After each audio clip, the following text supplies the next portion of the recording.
Number 1. नित्य घरातील देवपूजेनंतर गायत्री मंत्राचे 24 वेळा अगर एक माळ हवन केल्यास घरात शांतता राहते. नंबर 2. शमीच्या समिधांचे एक टोक तुपात बुडवून 108 वेळा गायत्री मंत्राचे हवन केल्यास घरातील बाधा, रोग, ग्रह शांत होतात. नंबर 3.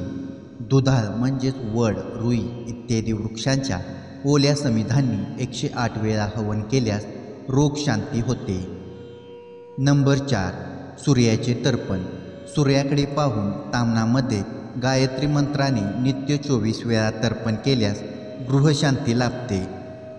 नंबर 5.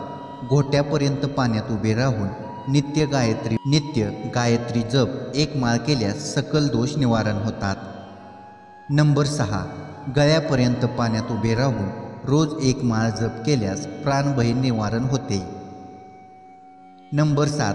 तांब्याच्या भांड्यात पंचगव्य तयार करून दुधाळ वृक्षाच्या समिधांचे एक टोक त्या पंचगव्यात बुडवून नित्य 108 वेळा हवन व उरलेले पंचगव्य घरात शिंपडल्यास गृहशांती लाभते. नंबर 8. गुळवेलीच्या समिधा दुधात बुडवून रोज 108 वेळा हवन केल्यास सर्व व्याधींचे यथाकाल निवारण होते. नंबर 9. ज्वर निवारण होण्याकरिता आंब्याची पाने दुधात बुडवून गायत्री मंत्राचे 1000 वेळा हवन करावे किंवा वेखंडाचे तुकडे दुधात भिजवून 1000 वेळा हवन करावे. नंबर 10. दूध, दही, तूप यांनी गायत्री मंत्राचे 1000 हवन केल्यास क्षयरोग निवारण होते किंवा सूर्यास खिरीचा नैवेद्य दाखवून त्याने 1000 हवन करून शेष खीर आजारी व्यक्तीस खायला द्यावी. नंबर 11. घरात मधमाशांनी पोहे केले असल्यास शमीच्या समिधांनी गायत्री मंत्राचे 108 वेळा हवन केल्यास सदर दोषाचे निवारण होते.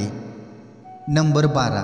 रोज 1000 गायत्री हवन तुपात बुडवलेल्या फुलांनी अगर बेलाच्या समिधानी केल्यास लक्ष्मी प्राप्ती होते. नंबर 13.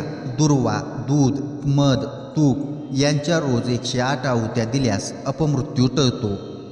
नंबर 14. 3 रात्री उपवास करून गायत्री जप केल्यास यमभयातून सुटका होते.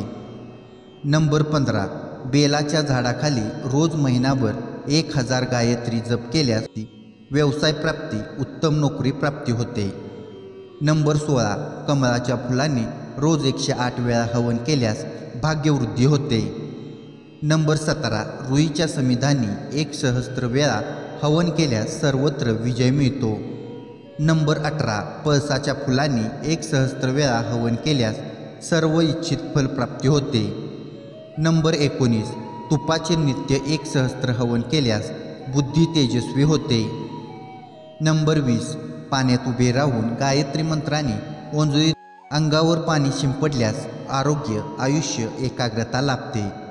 जर तुम्हाला या व्हिडिओमधील माहिती आवडली असेल तर व्हिडिओला लाईक करा, चॅनेलला सबस्क्राईब करा आणि आपल्या या आध्यात्मिक यूट्यूब चॅनेलला जास्तीत जास्त शेअर करा. तसेच कमेंटमध्ये श्री स्वामी समर्थ लिहायला विसरू नका. धन्यवाद.